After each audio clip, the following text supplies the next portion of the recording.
my name is Emily Meredith. I'm a 10th grade English 2 teacher in the Mississippi Delta, and I'm creating this video series. It's going to be about 10 videos, and I'm going to go through and discuss all of the tips and tricks that I teach my 10th graders every year in order for them to get past the Mississippi State Test. Now, the state test that I'm referring to is MAP, the Mississippi Assessment Program. Now, this is not just going to be very shallow, basic tips. I'm going to go through everything in detail that I give my kids, and they always come out with amazing scores. So I wanted to share that with you. These videos can be used by educators. They can be used by students, actually, obviously. And also, if you are a parent and you are just wanting to figure out how you can help your child get past their state test, obviously you're not in class with them every day, so you may not know all of the tips and tricks that they need to know to walk into that test and pass. So this series is going to show you all of that. I'm going to go through the different types of essays that they can be given on the state test. I'm going to show you sample outlines, basic outlines that you can memorize and walk into the state test and know exactly what to do and how to do it. And because this test is timed, having all those basics in a mental library for yourself is going to make this test so much easier, and your possibility of passing this test is going to be exponentially greater. And a lot of children fail this test every year because when they walk in, they don't have that armory of information with them, and so they're going in and winging it. This is going to be kind of a crash course on state test prep, and it's going to have everything that you need to know. If you're a student and you have to take this state test this year, this is your way to study. This is how you're going to get through it. Nobody wants to go home and have to open their book and all their notes and everything and study. It's not as much fun. Watching a video is a lot easier. And teenagers, I know that you will admit you'd rather watch a video than read a piece of paper with some notes on it. I know you would, so that's why I made them for you. 1, 2, 3, 4, 5, 6, 7, 8. Yay! Good girl. Good girl. Okay. You have to do it. No, you can't say no. No. Ready? You want to do it? No, you're not going to do it? Okay. She said she's not going to do it. Okay. Okay, we want to turn it on our belly like we're the baby. I'm your baby bird. You're not the baby bird. I know my sweet girl. Sweet girl. Okay.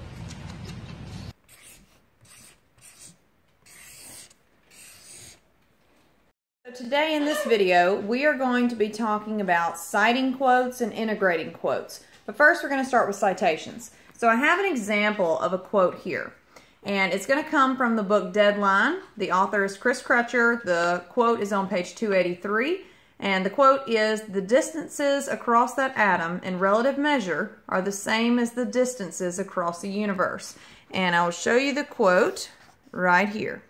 The distances across that atom in relative measure are the same as the distances across the universe. Okay, now first we're just going to learn how we would cite this quote if we were going to use it in our own writing. So here's what we...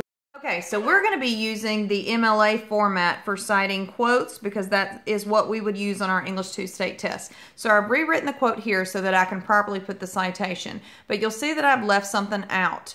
I left out the period. Of course, in the book we have a period here, but that cannot be the end of my sentence. Now, if this were in an actual paragraph, before the quote, I would have my sentence, and this quote would be integrated into it. We'll go over that later. And then I need to cite here at the end. Now, this is how you do that. You're going to leave off the end punctuation. You're going to leave off this period here. And you're going to put the author's last name and the page number in parentheses. It's very, very simple. So, my author's last name is what? Crutcher. So, I'm going to come down here. I'm going to put Crutcher, and then I'm going to put my page number, which was 283, and then I'm going to close my quotes. Now, one thing that people forget is right here you have to add your period. That was the punctuation here. You have to move it back here. Now, why do you have to do that? Because this is part of your sentence. This is the citation. This tells your reader where you got this quote from and where they need to go if they want to see it. That is your simplest rule for citing quotes for your English 2 state test. So I have a practice test here. If I were going to include a quote from this passage, I would cite it by putting my author's last name, and then it needs a page number, just like our example has. However, This packet does not give me a page number. In that case, all I would need to do is put the author's last name, and I can put the paragraph number instead. Let me show you an example of. Okay, so let's say from this passage in my practice test, I want to use this sentence. I want to use this as a quote. To qualify as the Proust phenomenon, an odor-prompted memory should be old, vivid, and emotional. And I've written that here on my paper. Now, to cite this, I'm going to use my author's last name, which we said was Brynie, B-R-Y-N-I-E. And then I'm going to put my paragraph number, which is 3. And then what do I do after that? I always put my period if that's the end of my sentence. Now, if you were not given paragraph numbers, if all you had was an author and that's it, and you did not have any paragraph numbers, or if it's a poem, line numbers, they didn't have anything on the side over here, you can get away with just putting the author's last name in parentheses and leaving it at that. You can do that. The only thing they gave me was the author's last name, that my citation would be very simple. It would just look like this, and that would be it. And of course, my quote would be in front of it. Now, it can get a little trickier if you are given a passage that has no author, no page number, no paragraph numbers, none of that. So what I would do here, okay, you're going to have your quote, but my citation, I would just use the title, which is a very strange title, but it is Beam Me Up, comma, Smell, hyphen, IE, exclamation point. It looks kind of strange, but that is what you do in that case.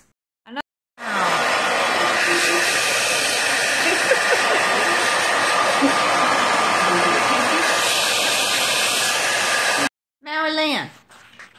Hey, what are you doing in the ice cream? Maui, get out of the ice cream. Grab that ice cream from her. Maui Lynn, you cannot have that. You cannot have that. Do you think you're supposed to have that? No. Say no. That's not good for a little bird. I hear some noises that sound like a little bird is tearing up something. Now, this is the kitty cat perch. What are you doing up here? You're not even supposed to be up here. Maui Lynn, look, you're tearing up their carpet. Did you bring a peanut up here too? Maui, you are being ugly. Do you want the kitty cats to tear up your stuff? Huh? Well, then I don't think you should tear up their stuff. Now, that's not nice. Now, you come on. You're not even supposed to be up here. Now, you can't do that. Another scenario you might run into with the state test is video clips. Sometimes they will give you video clips or audio clips if your test is computerized. If they do this, sometimes people have a hard time citing those, but they're actually not difficult to cite. So I'm going to give you an example. I want to cite a quote from this video, the one you are actually watching right now. So my speaker obviously would be myself. It would be Emily Meredith. That's who I am. My quote, let's say this is the quote that I used from the video, and the quote would be, if you are citing a quote but are not given a page number, you may use only the author's last name. Now, in order to cite this, you still use your parentheses, and I would just put the equivalency of the author, which would be the speaker, Meredith. And then, if you can, you want to put the time of the video in which it was said. And I'm just going to make one up. Let's say I said it at 3 minutes and 19 seconds into the video, and then I close and I put my punctuation at the end. Now, if you were not able to do this, if you weren't able to figure out exactly when it was said, or you couldn't pause the video, or for whatever reason it didn't have timing underneath it or whatever, then you could just put the speaker, Meredith. That's okay. And for your state test, you don't want to spend a bunch of time trying to figure out exactly the time that it was said. So if you can quickly figure it out, great. If you can't and it's going to eat up your time, then omit that and just use the speaker. That is totally fine. It is acceptable to do that.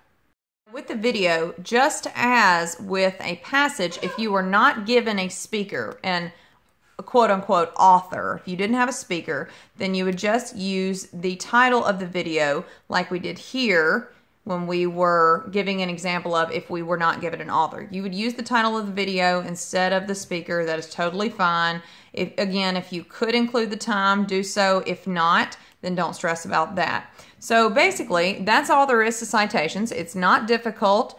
There are just a few simple rules, and as long as you can keep those in your mind and you know how to do this, you're going to be fine. If you have one or two mistakes with citations, if your time, like if you were to include this and it wasn't exactly right, or if your title or whatever, if something wasn't exactly perfect on your state test, I believe you're going to be fine. It's not going to cause you to fail the test or anything like that. However, the importance of citations is, one, to tell your reader where you're getting your information from and that it is legitimate. But the second reason is, especially for the state test, if you can include proper quotes and integration and citations and things like that, what it does for the judges is it shows them that you are, one, putting forth great effort to make sure that your essay is of good quality, but it also shows that you are above the average essay writer. So it just gives your essay something extra that the judges may like to see. Okay, so now we're going to move into integration, and I'm going to teach you how to properly integrate a quote. There are 4 ways to do this. We're just going to do, obviously, one at a time, and I'm going to use some of these same quotes that I used for the citations since we've already got those on paper. All right, so the first way that you can integrate a quote properly into one of your own sentences is to use a complete sentence, put a colon after it, and then put your quote. And of course, after your quote, always you're going to add your citation. Now this, again, this is the easiest way to do it, and for state test purposes, now again, this is the easiest way to integrate quotes. That's why we're going over it first. For state test purposes, this would be my go-to. Now, you want to have variety. You don't want to use the exact same integration method every single time you use a quote. However, this being that it is the easiest one to do, you want to use this one at least a few times. It's going to save you some time in your essay writing, so you're not having to put too much effort in trying to figure out how you're going to integrate a quote. Okay, so the example I want to use for this first integration method, complete sentence, colon, and quote, is this quote right here. Now, in this quote, in this part of the book, Ben is, our main character, Ben Wolf, is trying to justify to himself why the pain that he feels about losing Dallas actually is important, because he discusses how everything is relative, and if it feels important to your life, it is important in the grand scheme of things. It may not affect the entire universe, but it is important. So if I wanted to say that in my essay, here was my sentence. Now, I haven't put the quote into the paragraph yet, but my sentence is, the reader is able to observe and experience the mental struggle Ben goes through when he has to justify to himself that his pain of losing Dallas is important in the grand scheme of life because it is relevant to him. Now, that's the end of my sentence of what I want to say, but I'm not ready to use end punctuation because I haven't given my quote. So just as my example says right here, I'm going to put a colon, and then I'm going to put my quote, which is, the distances across that atom, comma, in relative measure are the same as the distances across the universe. Okay, so there's my quote. Now, I'm not quite finished yet, because what do I always need to have here at the end? My citation. I'm going to use my author's last name, and I'm going to use the page number, which we said was 283. I'm running out of room here.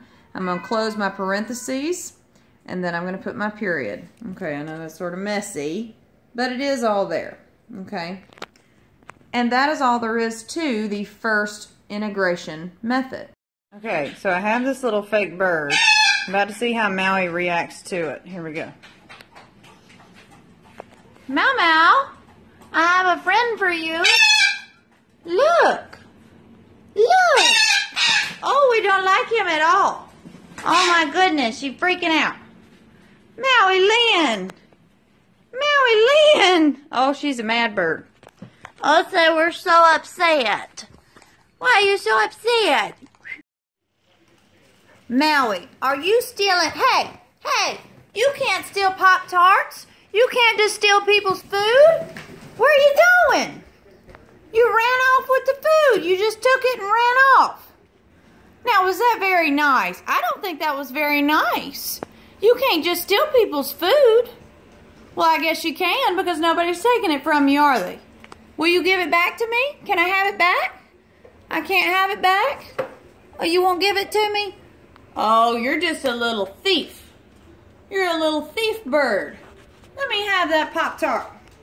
You give me that Pop-Tart. You won't give it to me. Oh, you little thief.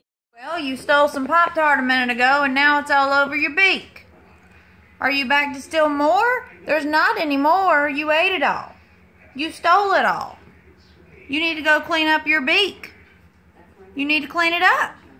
Now, the second integration method is using an introductory phrase or clause, a comma, and then your quote. So let me show you an example of what that would look like.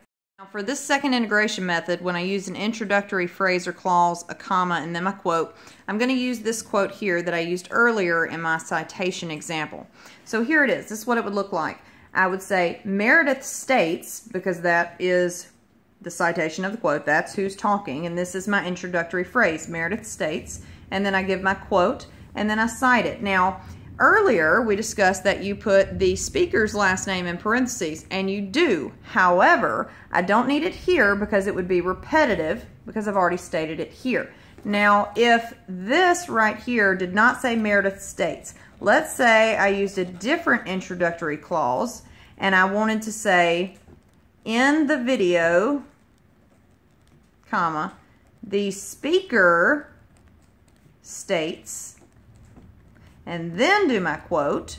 My citation at the end of it would include the speaker's last name, which would be Meredith, and then I would include my time, 3:19, period. Apparently I really like writing on the edges of papers today. Okay, so let me recap what I just said.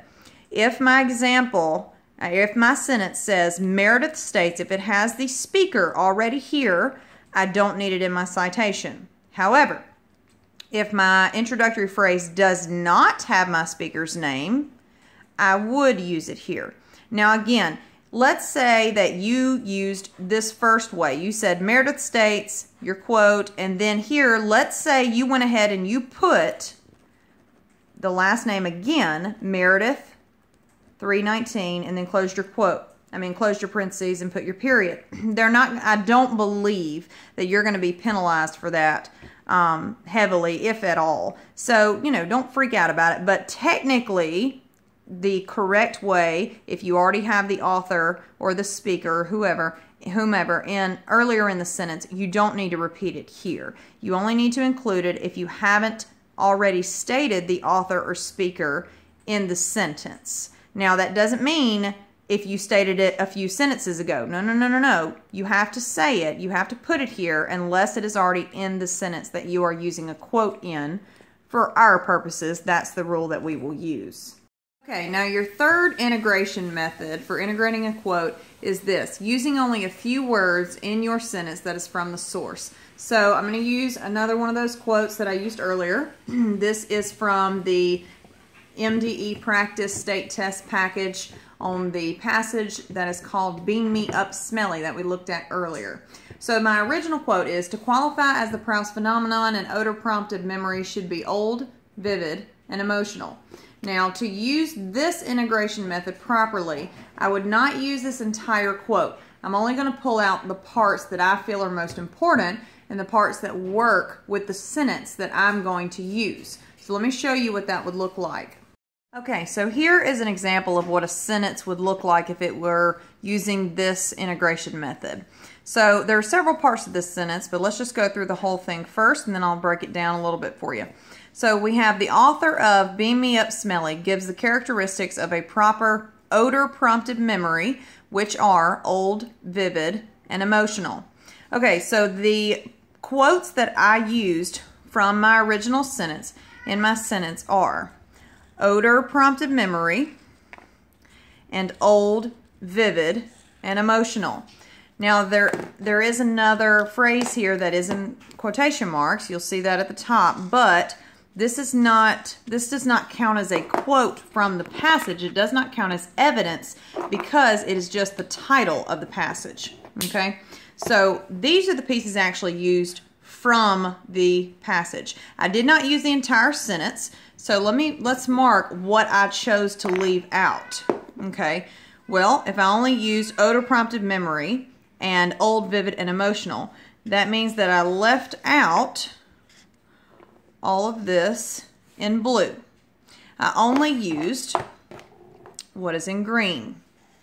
Now the reason that I did that is because my sentence did not need the entire original quote. All I wanted was the phrase odor prompted memory, and I wanted the description of it that is given in the original quote, which I used here. So what you'll see that I did is I gave my sentence and I made the words from the quote, from the source, I made it fit into my sentence. I manipulated it so that it worked for what I wanted to say. That is how you effectively use the third integration method. This is Maui's new bowling set. Now, Maui, I don't think that's what you're supposed to do with the bowling pins. Now, I got these bowling pins so you could make you a cute little stunt and you could bowl and you could throw the ball. Can you do that? Why don't you try to do that? Yay! Good girl! That's a good girl. That's right. Let's do this one. Can you do it again? Can you do it again? Good girl! That's a good girl. Yes.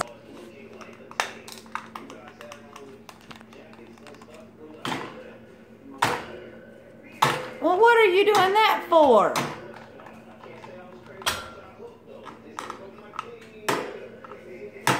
Maui, what are you doing that for? You don't like it? Why are you doing that?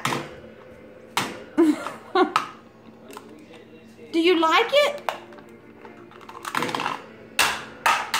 Well, I don't think that's a nice way to treat your brand new toys. Do you think that's how you're supposed to treat your brand new toys? Can you open your Easter egg? You're not gonna open it? What about your little chicken? You like your chicken? You're just snatching stuff from people. You need to learn some manners. You know that? Hey, you need to learn some manners, little girl. You need to learn some manners. Did you just rip his eyeball off? You're such a mean little bird.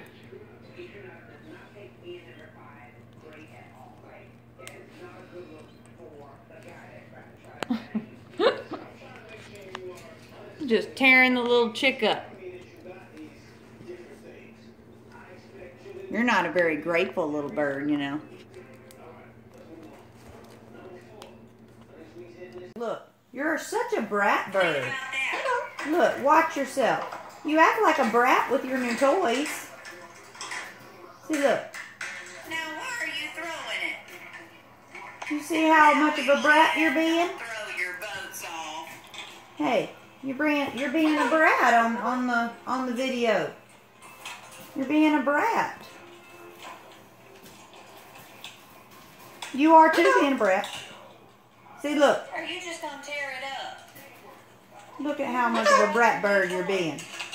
Look. Oh, you just Look at this. Around. Look at this. That's not very nice, Look. is it? Don't bite the phone. It's not the phone's fault you're being a brat. Look, hey, you pay attention. You pay attention. Now, yes, you pay attention. Look. Were you acting very nice? You were not acting very nice. You were being a brat bird. You were being a brat bird. Yes, you were being a brat bird. Where are you going? No. Now, we have to talk about you being a little brat bird. Look. You start banging your toy against the look at that. Look. Yes, you look now. Watch.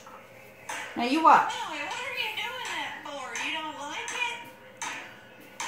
Look at yourself being a brat. Doing that. Do you like being a brat? That's so ugly. So ugly. Now, the reason that integrating your quotes into your sentences is so important is because if you just have random quotes stuck into your paragraphs throughout your essay, but they're not actually attached to your sentences, they're not helping you. You need to work them in. That's just a rule for writing essays. You don't want quotes to just stand alone. So you always want to integrate them. And also, that is, like we discussed with citations, that is going to do a lot in the judge's mind when they grade your essays. So that's going to help you out a lot. It's going to show that you know what you're doing. It's going to show that you are putting effort in. You're making sure that not only are you pulling evidence, you are doing it purposefully and carefully, and you are planning how you're going to do it. You're not just randomly throwing quotes in, so you actually have some purpose behind your writing, and it makes your writing much more elevated. It's very important that you know how to integrate. Okay, so here's our example for our final integration method. So to recap, our method says that we are to use a longer section of from the source in my own sentence. Number 3, the previous method, only included a few words or a couple of phrases. So in this one, we're going to use something much longer. So here's my original quote. However, the emotional content of their memory, how the painting made them feel, was much stronger when the memory's trigger was odor. Brinny, paragraph 4. So I didn't use this entire original quote, but I did use the bulk of it. So let me highlight what I used in my sentence after we read it. So here's my sentence. The results of the study discussed in the passage revealed that the emotional content of their memory, how the painting made them feel, was much stronger when the memory's trigger was odor. Brinny 4. So obviously, here's my quote. Here's what I used from the passage, my evidence for whatever point I'm trying to make in my essay. Okay, so from our original quote then, I started here and I went all the way to the end.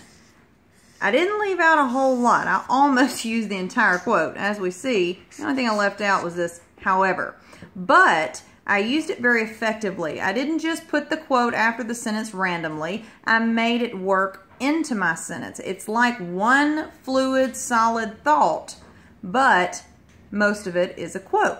So that's how you would use integration method 4, using a larger section in your own sentence. And as you'll see, the only integration method where you don't incorporate the words of the quote to be a part of your actual core sentence is the first integration method, when you use a complete sentence, a colon, and then a quote. But integration methods 2, 3, and 4, you're actually taking the pieces of the quote and making it work into your own sentence. And that's how integration works. It's really not difficult. For the state test, for those purposes, I would not try to use every single integration method unless you're just very comfortable doing so. Pick 2 of them that you feel confident with and that you know that you can execute efficiently and correctly, and stick with those. But you do need to be sure that you don't use the exact same way of integration every single time you use a quote. You do need to use variety. Just like when you're writing a paragraph, you wouldn't want your entire paragraph to be made up of simple sentences. You have to have some variety. Okay, so here's our example of Maui. Can you please not scream while I'm trying to... Maui, Lynn, why are you screaming? Stop that.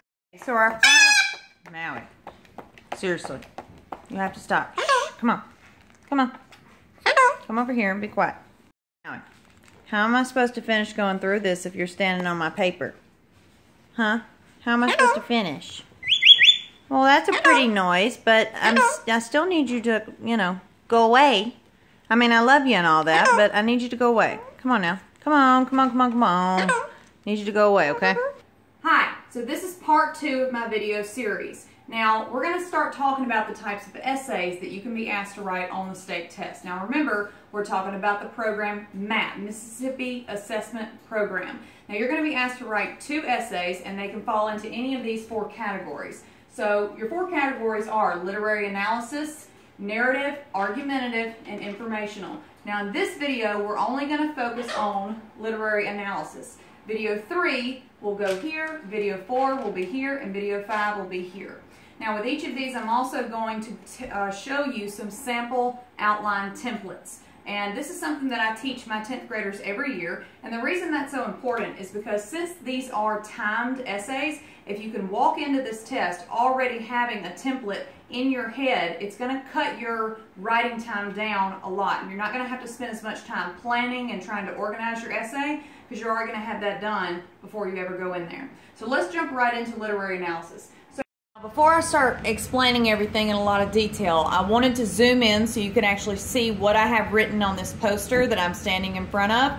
Now this is video number 2, so all we are going to focus on in this one is the literary analysis category. So this is what my board says, obviously literary analysis, and under that I have fiction or nonfiction. Prompt centers around theme, character, setting, tone, mood, author's purpose, etc. Evidence needed.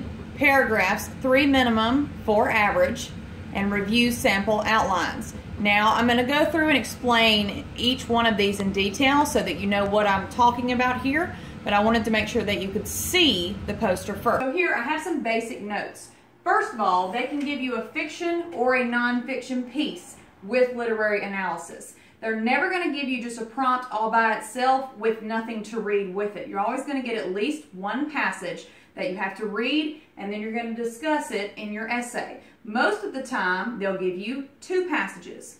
Now, 90% of the time, if you have a literary analysis prompt, it's going to be with a fiction piece of literature. However, it is possible that they can give you a nonfiction piece. Now, the reason a lot of people fail this test is because they don't walk in understanding the different types of essays they can be asked to write. If you know those types, again, it's going to cut your time in half.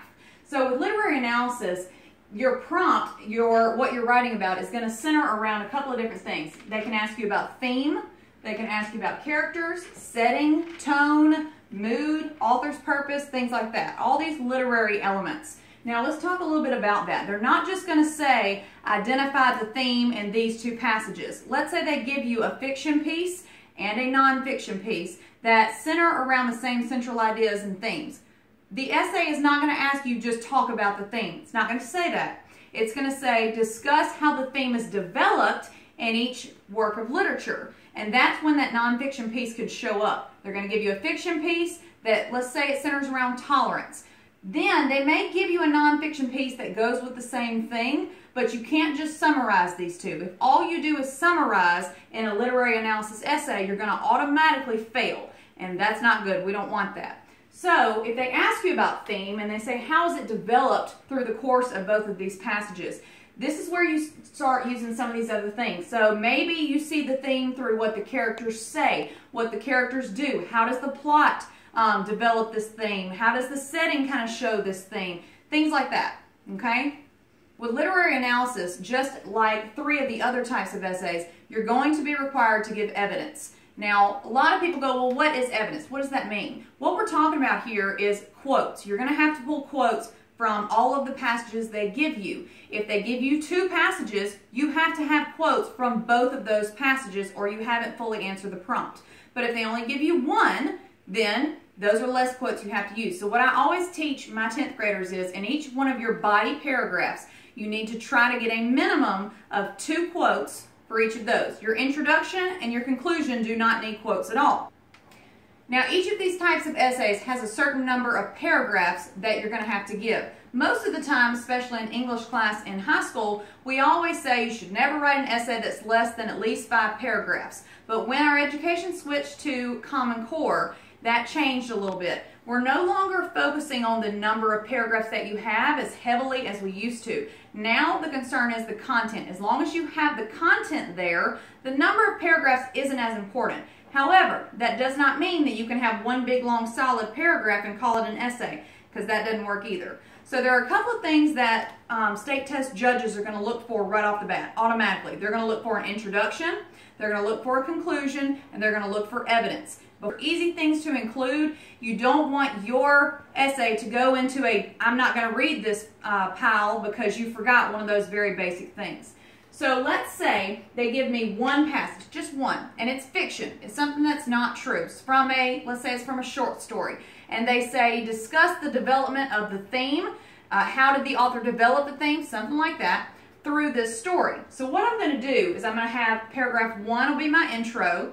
Paragraph 2 is going to be my whatever I'm talking about how this theme is developed, and we'll get to that in more detail later. And paragraph 3 is going to be my conclusion, and that's it. But in paragraph 2, I have to make sure I include at least 2 pieces of evidence, 2 quotes. Now remember, with a state test essay, your quotes have to be cited properly, they have to be integrated properly, and they have to be analyzed properly. One of the most important skills that you have to be able to get through this state test. Now, last thing, I want to go over some sample outlines for this type of essay. So let's go do that.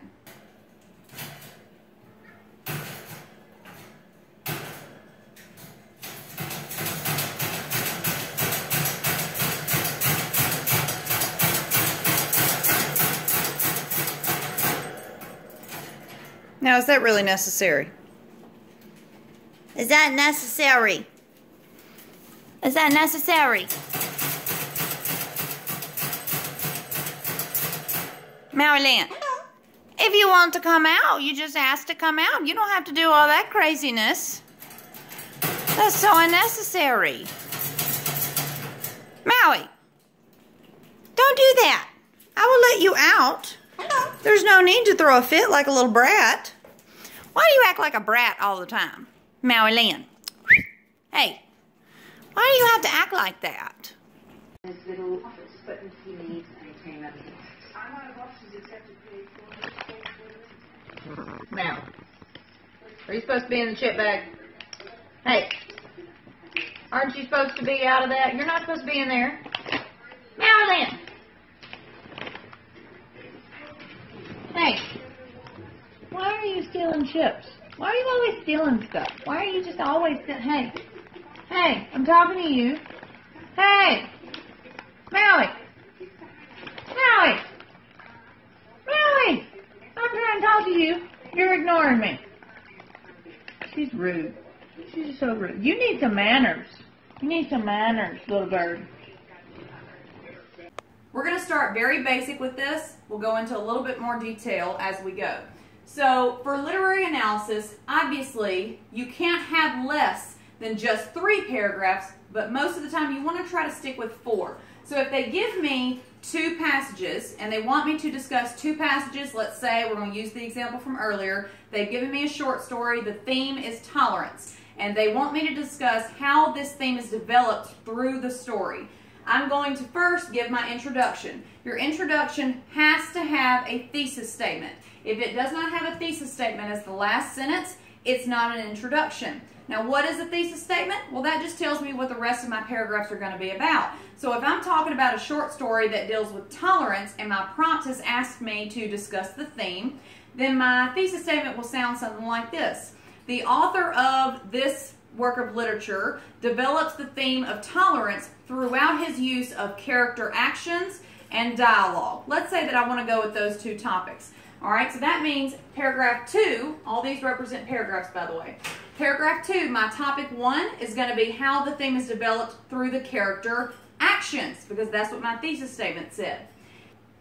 But I have to have 2 pieces of evidence. So I'm going to go to my story, and I'm going to grab 2 quotes from that story that I believe show a character doing something, because I'm talking about character actions, a character doing something that shows my theme of tolerance. I'm going to put those quotes in this paragraph. But remember, you have to cite them, and you have to integrate, and then you have to analyze. One problem a lot of people run into is they will give those 2 quotes, but they have no analysis after them. Well, then you haven't done anything to them. This is here's an analogy that I use with my 10th graders every year. Let's say that I have a helium balloon. I have a helium balloon in my hand. It floats. Well, I've got my hand on it so it doesn't fly away. This is my quote, okay? But if I don't tie a string to the bottom and anchor it to the floor, when I let go of it, what's going to happen? It's just going to go away and I'm never going to see it again. That's the same thing with your quotes. If you don't have that analysis to anchor them down to your essay, they're just floating in your essay and not doing anything important. They're not helping you in any way. So after you give these 2 quotes for this first topic, which again, remember I'm talking about theme through this short story, this fiction short story, I'm going to give these 2 topics on character actions that show, I'm going to give these 2 pieces of evidence about character actions that show the theme, and then after them, I'm going to analyze them. This is what an analysis for that would sound like. This quote shows the development or how the author develops the theme in the story, because here the character is being nice to someone else and showing that they are okay with them. They're not judging them. That would be something like that. And then I would go into way more detail. Why is this important? What is this supposed to teach the reader? That's a big one they love to see. What else does the author do to show this thing? Now, after I finish this paragraph, I'm going to go to paragraph 3. This will be topic 2. So if my thesis, again, said character actions and dialogue is how I'm going to show how the author develops theme, that one was on character actions, which means this one should be what? Character dialogue. That's right. So I'm going to, again, pull 2 pieces of evidence, 2 things that the characters say in the story that show the theme. Those 2 quotes are going to be cited, they're going to be integrated, and then again, what do I have to do after those? I have to analyze them again. These quotes show the development of the theme because, and then go on with your analysis. Now, the analysis is the most important part, so don't just write 1 sentence and think you're done. You need to go as deep as you can and really try to explain to the reader what this theme is all about, how it's shown in the story, as if they have never even read the story before. Just assume they don't have any idea what you're talking about. You have to completely explain the theme to them and how the author shows it by using your quotes and by using your analysis. Now, Maui, did you steal the puppy dog treats?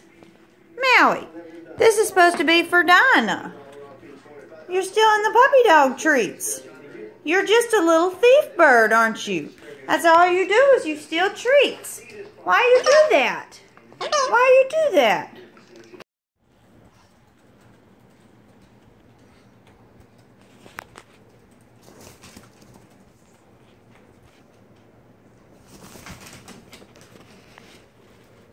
Maui, are you chasing that puppy dog? That wasn't very nice. Are you being ugly? Good girl, gonna eat her vegetables? That's a good girl. Maui! Maui! Oh my goodness, that's not eating your vegetables. You are throwing pinto beans all over the house. Maui, Lynn! Oh my goodness. Oh, we are making a mess. You are just making a huge mess. Why are you doing that? Hey, Maui! She is climbing in the bowl to throw these vegetables out. Maui, Lynn. Now, what are you teaching all the little children of America by not eating your vegetables? You think all the little children should throw theirs out too? Oh, that's such a bad bird. Oh, her not eating her vegetables. Such a bad little bird. Maui. Look at all these wasted vegetables. Now, we're going to pick these back up. And we're going to put them back in your little bowl. Since you want to be ugly. You need to eat your vegetables. Now, here we go. You eat them now. after that, obviously, my last paragraph is going to be my conclusion. One thing that people forget to add in their conclusion a lot of times, and they get a lot of points deducted for this, is a restated thesis statement. Now, this is a lot simpler than it may sound. So if my thesis statement in paragraph 1 sounded something like this, the author of this work develops the theme through character actions and character dialogue. I'm going to take that sentence, I'm going to flip it, and I'm going to say character actions and character dialogue show how the author develops the theme in this story. It's the exact same sentence, but I flipped it backwards. That is how you do a restated thesis. Now, your thesis in your first paragraph needs to be the last sentence. But in my last paragraph, where does it need to go? My first sentence. After that, a lot of kids will go, well, I don't really know what to say after that. Well, after that, you just recap what you said in the second paragraph, recap what you said in the third paragraph, and then you're done. Now, in high school, when you're actually in class, of course, your paragraphs want to be about 7 to 10 sentences. However, on the state test, you're only going to have 50 minutes to read the passage and write the entire essay. You're not going to have time to write 4 paragraphs that are 10 sentences each. You're not going to have time to do that. So what I always teach my kids is your introduction on a state test essay can be 3 to 5 sentences. Same thing for your conclusion. What are the most important pieces? This middle piece. So as long as this is fully developed, you're fine. So again, basic things you need.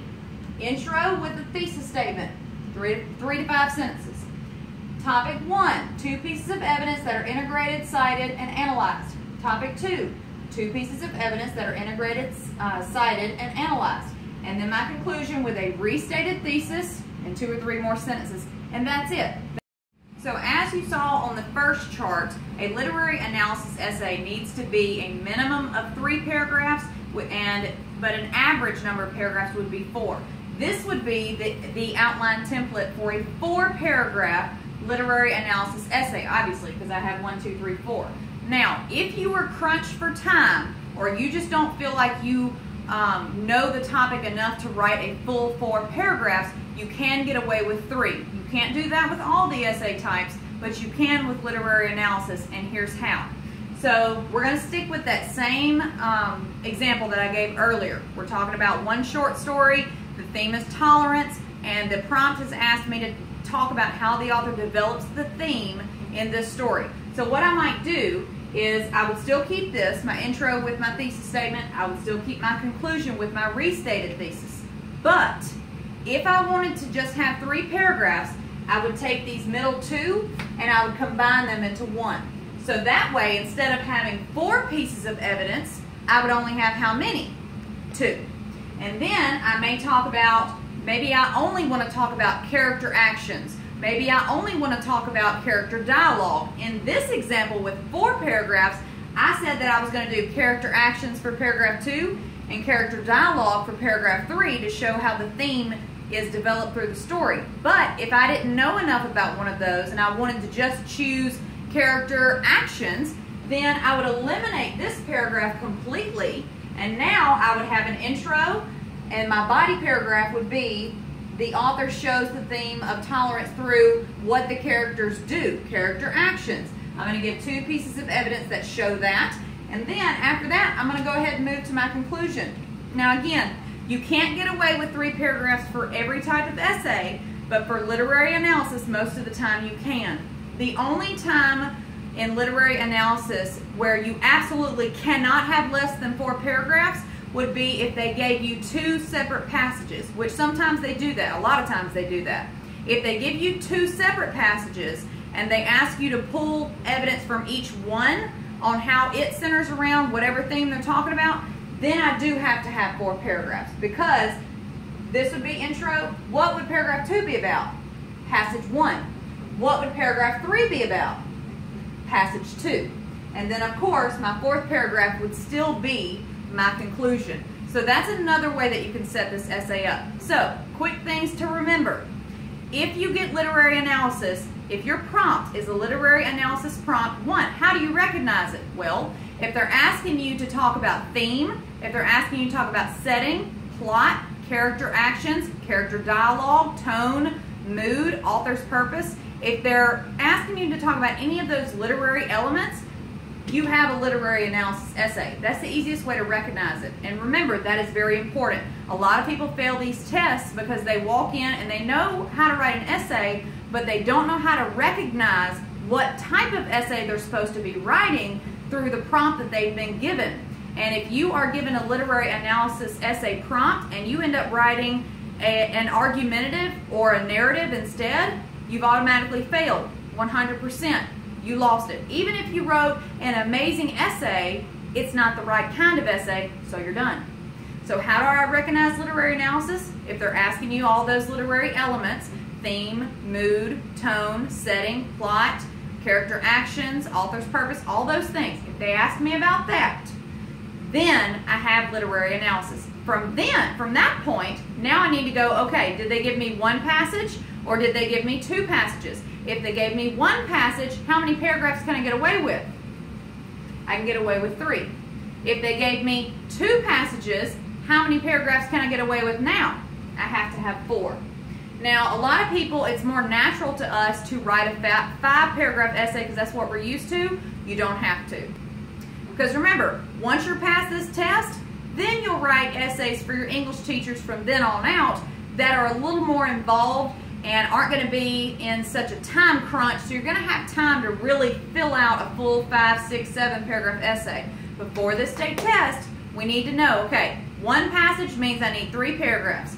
2 passages means I need 4 paragraphs. Always in my body paragraphs, I need how many quotes minimum? 2. So if I have a 4 paragraph essay, how many quotes total will I have? 1, 2, 3, 4. If I have a 3 paragraph essay, how many pieces of evidence total will I have with a 3 paragraph essay? Just 2. Okay, so here are my final notes on literary analysis. So I've already shown you the very, very basic outline. I'm going to use that same example I've been talking about, and I'm about to go through, if I got a real prompt, a literary analysis prompt, what I would do and how I would organize this essay. So we're going to say that we have 2 passages like you see here. One is going to be a fictional short story, an excerpt from that. The second one is going to be an excerpt from an autobiography about someone's personal story when they were bullied in school. And let's say that the prompt is asking me to discuss how the theme of tolerance is developed by the authors of both passages, and be sure to draw evidence from both passages. Now, as you see, I've given an example of 1 fiction literary work, 1 nonfiction, and I'm going to show you what you do from here. So this is the first way that you can set up your outline for this kind of essay. Paragraph 1, obviously, is going to be my introduction, and then I'm going to have a thesis statement. Now, I was able to come up with a thesis statement automatically because the easiest way to do that is to just look at your prompt, figure out what they're asking you to talk about, and make it into a statement. And that's exactly what I did. So you'll see my thesis statement is the theme of tolerance is shown in both passages through the author's use of character actions and character dialogue. Now, if you're wondering where I got these 2 topics from, character actions and character dialogue, those are what I call pocket topics, meaning anytime you are discussing fiction or nonfiction as well, but anytime you're being asked to discuss anything about theme or mood or tone, those things are portrayed in literary works through what characters say and do. So you can actually use these 2 topics very, very often. Those are my go-to topics. So we're going to choose those. Now here's what I would do from here. I would make paragraph 2 about passage 1, and in this paragraph I'm going to discuss the character actions, and I'm also going to discuss the character dialogue, all dealing with passage 1. I'm going to pull 2 quotes from passage 1, and I'm going to show how character actions and character dialogue develop that theme. Then my paragraph 3 is going to be about the same topics but dealing with passage 2. Okay, exact same topics. And then paragraph 4 would be my conclusion with a restated thesis statement. Now remember, you can't just copy your thesis statement word for word from paragraph 1. You need to flip it around backwards and make it a little bit different. I'm saying the exact same thing, I'm just saying it in a different order. So here I said that the theme is shown through the passages by the use of actions and dialogue. In the restated thesis, I started it differently. I said character actions and character dialogue are used to develop the theme of tolerance in both passages. And that is exactly how I would set up that essay. Very quick, very easy and simple, and very easy to remember. So when you walk in there, you have that go-to outline. Now you could set it up this way, but you could have also set it up this way for the exact same prompt, exact same passages, exact same topics. So here's your second option. So this way, paragraph 1 obviously is still my introduction. I would have the exact same thesis statement, so nothing changes there. Instead of making paragraph 2 completely about passage 1, like I did here, I would make paragraph 2 about character actions. Now, if I do this, that means I have to discuss both passages in this paragraph, only dealing with character actions. I would still have 2 quotes minimum, but I would pull 1 quote from passage 1 about character actions, 1 quote from passage 2 about character actions. Then I move to paragraph 3. Instead of having this paragraph only on passage 2, like I did here, This would now be about my second topic, character dialogue. And I would need to discuss both passages. So I would pull one quote from passage 1 showing character dialogue and how it's developing the theme. And then I would pull one quote from passage 2 and discuss the same thing. And then, of course, my paragraph 4 is going to be my conclusion with the exact same restated thesis. So those are 2 ways that you can set up your essay if you have a literary analysis.